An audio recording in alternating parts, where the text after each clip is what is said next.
Amém? Que Deus possa estar abençoando a cada um, né? Que se encontre em sua casa nesta manhã, buscando a palavra, buscando a proteção do nosso Deus. Nós estamos felizes, né? Porque nós temos aqui nosso meio, nossos amigos, Alice ali junto com a gente, a esposa, nossa irmã, né?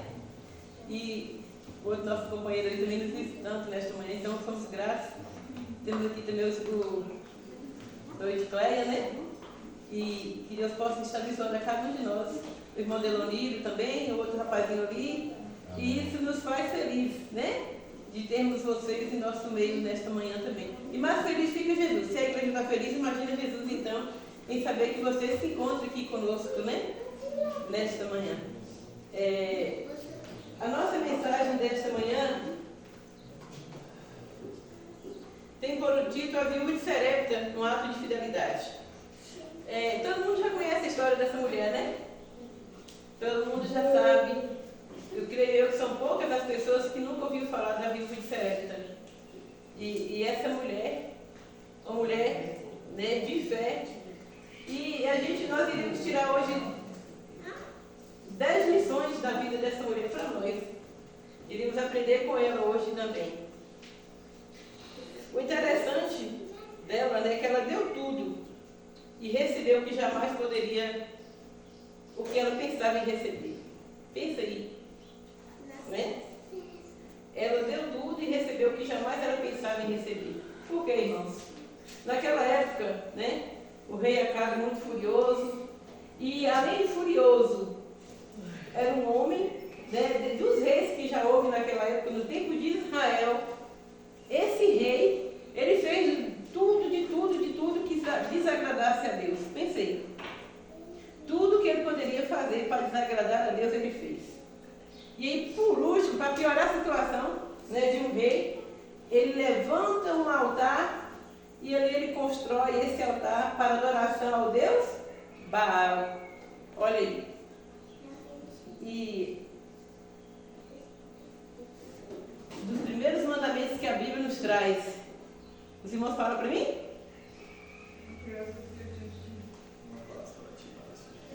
Né? Os dois, né?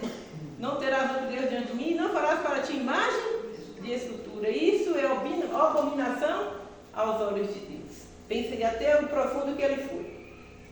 E então, devido ao tanto de pecado, né, ele perdeu seus filhos também. E agora, ele também cria um ódio dos profetas do Senhor.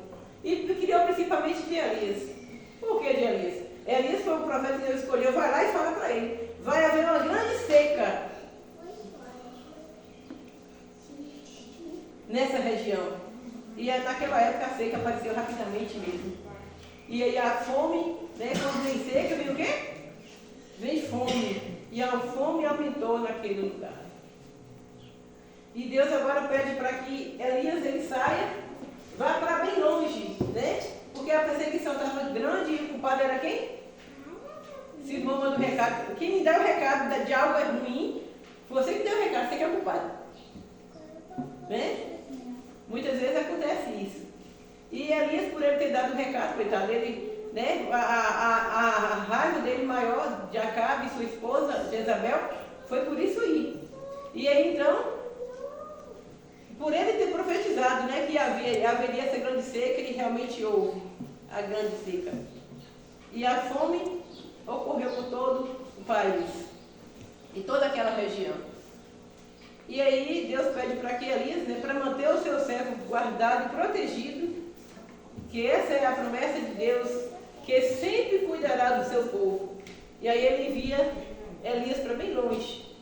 E ali os corvos o sustentavam. Levavam a água, a comida, mas lá também acabou. O mais interessante é isso, lá também acabou. Existe uma outra história em cima dessa ilustração de Elias, né, que os irmãos já até viram eu comentar aqui hoje, mas hoje eu não quero trazer a história de Elias em si. Eu quero chegar realmente na viúva de Sarepta e não a história de Elias. Eu já contei para os irmãos a história de Elias. Né? Mas eu quero trazer Elias porque ele faz parte desse cenáculo, ele faz parte dessa história. E aí agora Deus envia mais uma vez, né, por ter fome, sede, e Elias agora também secou onde ali, até a fonte onde Elias estava secou. não tinha mais pão. Essas coisas acontecem, irmãos, é somente Deus nos mostrando que aonde nós estivermos, Ele vai cuidar de nós. Não importa o local, o lugar, a proteção de Deus vai estar. E mais uma vez, né, eu não sei qual o objetivo, se Deus queria mesmo era cuidar de Elias ou cuidar da viúva de Sarepta, pensei, né? Porque no decorrer todo, ele faz todo esse trajeto, mas ele chega, né? E aí agora ele pede para Elias, né, vai para determinado local. Lá, né, os irmãos vão ver essa história agora? Vamos ver na Bíblia? Só um pedacinho, né? Eu não gosto de fazer sermão ou terminar qualquer coisa se a gente não estudar a palavra de Deus. A palavra de Deus é em primeiro lugar, ela que fala mais alto, né? E aí Deus manda, né, lá em 1 Reis, irmãos, só para vocês ficarem mais espertos ainda, 1 Reis 17, lá no verso 8.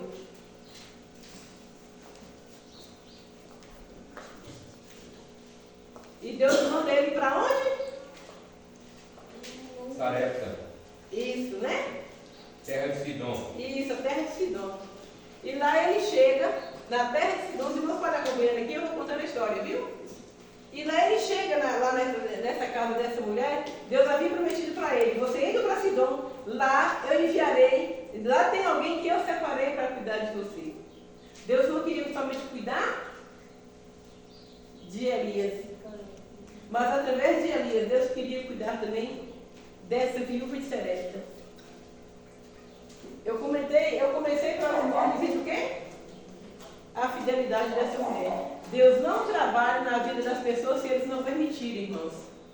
Se Deus mandou que Elias fosse até Sidom, é porque lá tinha uma serva dele. Deus não ia mandar em vão. Deus não ia preparar essa mulher também só para receber ele. É porque ela era serva, era uma mulher temente a Deus. Era uma mulher obediente. E aí quando Deus envia Elias para Sidom, e ali Elias chega e procura a viúva de Sarepta, e ela estava apanhando lenha. Quem sabe a história? Apanhando lenha para quê? Preparar a última refeição. Preparar a última refeição que ela tinha para comer naquele dia. Aí entra, então, os irmãos poderiam perguntar, e que ato de fidelidade é esse? Exatamente aí, irmãos. Eis o ato de fidelidade. Fidelidade a Deus. Deus pediu para que ela cuidasse de seu servo Elias. O coração dela já estava pronto para isso. Mas chega esse homem inesperado, por mais que ela era uma mulher temente a Deus, gostava de cuidar das pessoas, estava a ponto de dividir o seu último bocado de pão com quem realmente aparecesse ali, porque ela era uma serva do Senhor. Mas ali chega Elias e diz para ela assim, vai, prepara essa porção, e o primeiro pão que ser feito é para quem? Para mim. Pensa aí, o primeiro pão que será feito será para mim, viu? Ela, mas eu vou dar meu filho primeiro, porque as mães são assim, não. Primeiro os de casa, depois os de fora, não é assim que a gente usa a regra? Mas não, ele pediu para que ela fizesse para ele. Eis o ato de fidelidade, queridos. Ela não estava recebendo em casa, para ela era como se fosse o Senhor Jesus que estivesse ali. Primeiro Deus. Temos que aprender a ser fiéis a Deus em primeiro lugar em nossas vidas. Primeiro Deus, depois os demais. E ela recebe aquele servo do Senhor ali, aquele profeta.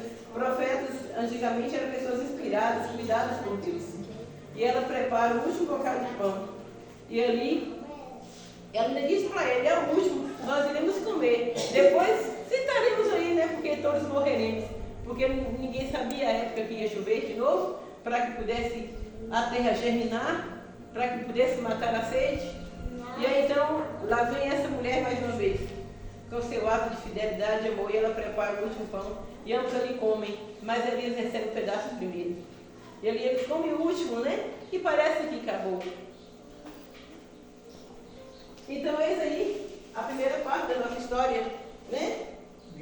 Quando Deus ordena, Ele dá condições.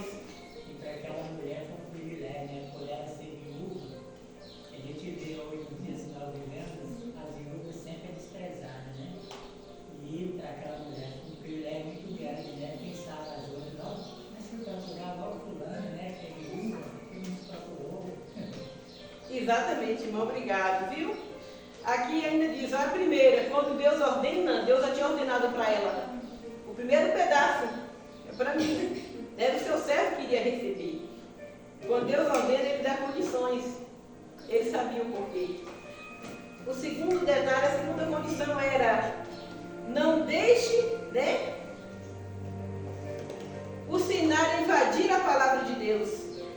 Aquela mulher era pobre. Alice poderia ter pensado assim também. Mas Deus me manda vir para uma casa de uma pobre dessa aqui, ela vai ter condições. Não deixe o cenário duvidar da palavra de Deus. Não deixe a condição que a vida encontra hoje, ou alguém que Deus enviou você, colocar dúvida na sua mente, que Deus não é capaz. Talvez ali poderia pensar, dessa mulher pobre, né? Não tem condições de me ajudar. E ela poderia sair caçando uma outra, né? Deus manda exatamente para a casa de uma mulher pobre, porque Deus realmente ele sabia o que estava fazendo. A terceira, irmãos, que nós podemos tirar a lição dessa mulher. Não seja transformado pela crise. Apesar da crise, a mulher tinha um coração bondoso, temente a Deus. Não se deixe. Esse é o terceiro. Ser transformado pela crise. Tem um ditado que diz assim, quem não vem pelo amor, vem pela onde? Pela dor, né? E em alguns casos aí acontecem de até se realizar na vida de muitas pessoas. Mas o melhor mesmo é que você não deixe, né? Que você aceite Jesus ou que você se achegue totalmente aos pés de Jesus pela crise, né? Pelos momentos que às vezes a gente passa na vida. Mas também pelos momentos bons que Deus tem transformando em nós a cada instante. Ele tem tantas bênçãos para nos dar, não é? E então Ele poderia fazer isso por nós também. Então não se transforme e não seja transformado pela crise. Deus queria transformar, mostrar esse Deus através de Elias, mas também da fé da viúva de Sarepta. A quarta lição que nós podemos tirar, ela não tinha e recebeu o que jamais imaginou. E ela mostrou que não precisa, né, de muito para cuidar de alguém. Quantas vezes, às vezes a gente, mas eu preciso ter mais dinheiro. Eu não tenho um pouquinho que você doar para alguém, é o suficiente para ajudar essa pessoa. Se todo mundo pensar da mesma forma, né? Se todo mundo pensar da mesma forma, vai ajudar. Os irmãos conhecem a história, né, da floresta pegando fogo? Todo mundo conhece, porque é algo bem contado aqui. Você gosta muito de contar também. Eu já vi ela contando uma vez. E então essa floresta, o que aconteceu? Incendiando, pegando fogo, e todos uns corriam, né? Os pássaros ali, os bichos, os animais correndo. Mas aí veio o passarinho de lá para cá e ele voltava com um pitinho cheio de água. E ele depositava sua água ali. E aí o incrédulo, que se surge em todas as ocasiões, mas você não vai conseguir apagar o fogo. Mas ele respondeu, estou fazendo apenas a minha parte. A viúva de Sarepta não foi diferente. Um pouquinho também ela fez a parte dela. Porque Deus trabalha em corações bondosos quando se abre, quando se deixa ser usado por Deus. O quinto, irmãos, que nós podemos aprender de lição. Primeiro Deus, depois você, sua família, né? E os demais. Primeiro o reino de Deus. Buscar primeiro o reino de Deus, as outras coisas não serão acrescentadas. Quantas vezes nós levantamos dos nossos lares, levantamos da nossa cama, não buscamos a Deus em oração, nem um culto familiar em nossos lares. O que hoje está destruindo a igreja de Deus é porque os pais não preocupam mais de fazer o culto familiar com seus filhos. E aí vem a destruição também. Então, busque primeiro o reino de Deus. Tanto você, como seus filhos, a sua família. Ore, busque a Deus primeiro. Vai deitar? Busque a Deus também, para entregar mais uma vez o dia que Ele concedeu. E essa mulher fez isso. Primeiro ela tinha tudo, na vida dela primeiro era Deus. Primeiro Deus vem em primeiro lugar em nossas vidas. E ela, o primeiro pedaço, igual o Elias pediu, faz e traz-o para mim. Isso é um ato de fidelidade. E nossa vida cristã O ato de fidelidade tem que vir por Deus também. Buscar a Deus em primeiro lugar em nossas vidas.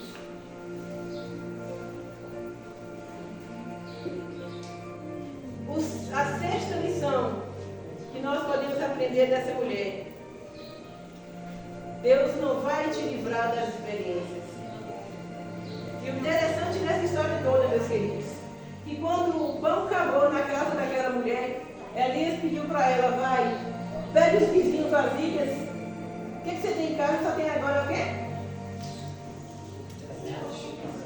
Um pouquinho de azeite. Aquela mulher estava assim, presta a ser o quê? Morrer, e seus filhos entreguem para pagar dívidas. E aí naquele momento ela chega: eu só tenho um pouquinho de azeite, e mais nada. E aí Elias pede para que ela traga as vasilhas. E ela foi e mandou que os filhos buscassem vasilhas nos vizinhos, né? E ali ao redor ela foi, correu. E ela começou a despejar, despeja o azeite nas vasilhas. E ela começou a despejar o azeite nas vasilhas.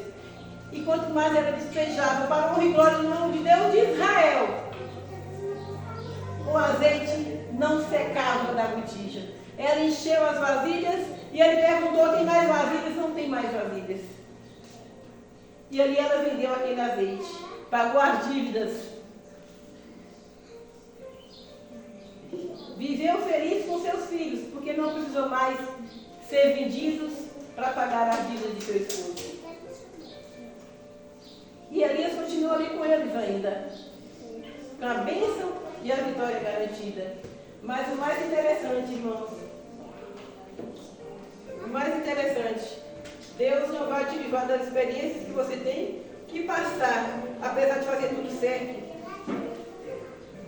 Apesar de fazer tudo certo, o filho daquela mulher morre.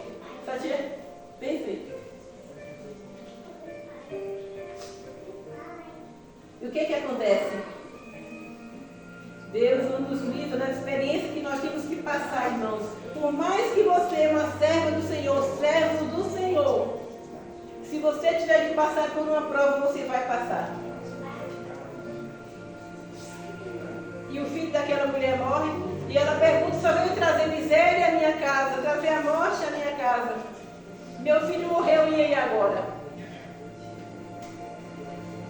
Era uma mulher temente a Deus, era. Deus podia ter livrado, não precisava passar por esse momento. Experiências que nós temos que passar, Deus vai deixar acontecer em nossas vidas. Por mais que doa, Ele vai deixar passar essas experiências para que a gente aprenda. E Deus queria ensinar tanto para Elias como para aquela mulher. E ela aprendeu. E ela reclama para Elias. E mais uma vez, ela vê o poder de Deus na vida dela. A gente tem que aprender, sabe por quê, irmão? Quando nós passamos momentos difíceis na vida, como Deus não vai nos privar das experiências amargas, dos problemas ou dificuldades, mas Ele estará sempre cuidando de nós.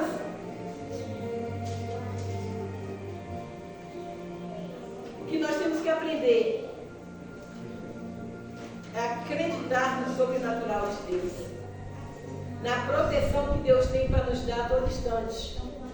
Confiar que Ele vai solucionar os nossos problemas. E aquela mulher, o que acontece agora?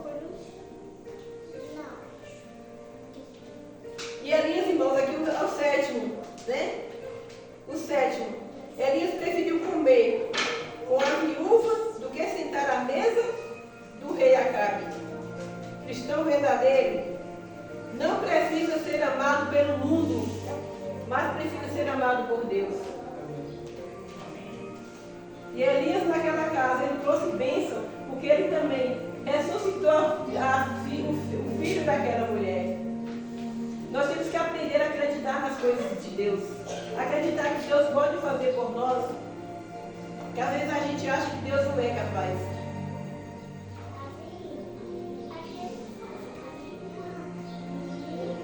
A oitava, irmãos, a ajuda pode vir de onde você não espera. Jamais subestime alguém. A viúva era alguém, né, que tinha contato com Deus. Era uma mulher obediente. Talvez Elias falasse assim: eu não vou não, porque a viúva é pobre e não tem nada para oferecer. Mas ele entrou naquela casa e tinha tudo. para que ele fosse acomodado, para que ele fosse feliz, para que ele conseguisse ver os seus dias, ao qual teria que viver nesse período de seca e de provação. O nono, ou seja, a nona lição desta manhã: viva o sobrenatural de Deus em tempo de crise. A crise estava instalada em Israel, mas o sobrenatural de Deus estava sobre eles. O poder de Deus estava sobre aqueles que o temiam e o buscavam. Era exatamente o coração daquela mulher. Era exatamente o coração de Elias. Talvez muitos ali padeceram até morreram de fome. Mas aqueles que estão perto e se aproximam de Deus não passarão momentos difíceis. E por mais que passar, nós temos que acreditar que Deus é capaz de nos ajudar, nos livrar daquele momento.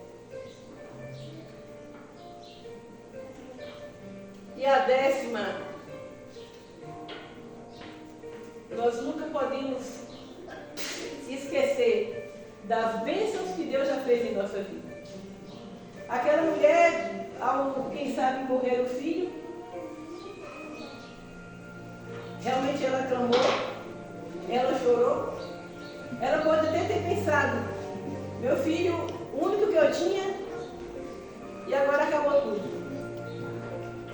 Mas o que acontece? Ela lembrou: se o Deus de Israel foi capaz de encher aquelas talhas que estavam vazias, multiplicar o azeite e a farinha na minha panela, Ele será capaz também de quê?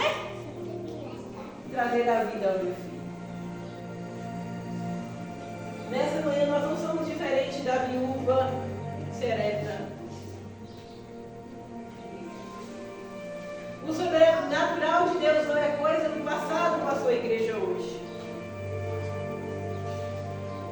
Deus é Deus presente e vai nos ajudar com as nossas provas e as nossas dificuldades. Então, se eu ou você está enfrentando algo difícil nesta manhã, que acha que Deus não é capaz, que acha que você não é capaz de solucionar, mas você pode acreditar que Deus é capaz de mudar o quadro da sua vida na última hora. Amém. Seja enfermidade, seja o que for, Deus é capaz, se você acreditar no sobrenatural de Deus. Amém. Elias acreditou e venceu. A viúva de Serepta não foi diferente, colocou Deus em primeiro lugar. E Deus abriu as janelas do céu e derramou bênçãos sem medidas. Deus tem bênção para você também nesta manhã. E se você acreditar no sobrenatural de Deus, Deus vai abrir as janelas dos céus, derramar bênçãos sem medidas também na sua vida nesta manhã. O Deus de Israel, meus queridos. Nós somos essa descendência desse povo. Vimos contar histórias, maravilhas de que Deus foi capaz. Na lição nós vimos aí quantas bênçãos Deus não estava derramando, transformando água em vinho, ressuscitando mortos, curando enfermos.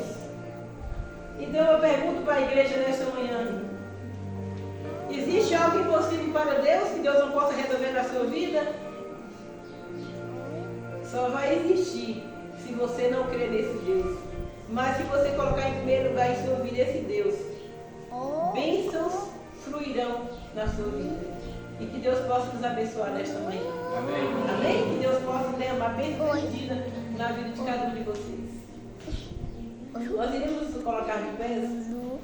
Vamos cantar o Deus de Israel, relembrando as bênçãos e as maravilhas que esse Deus é capaz de fazer por nós ainda hoje.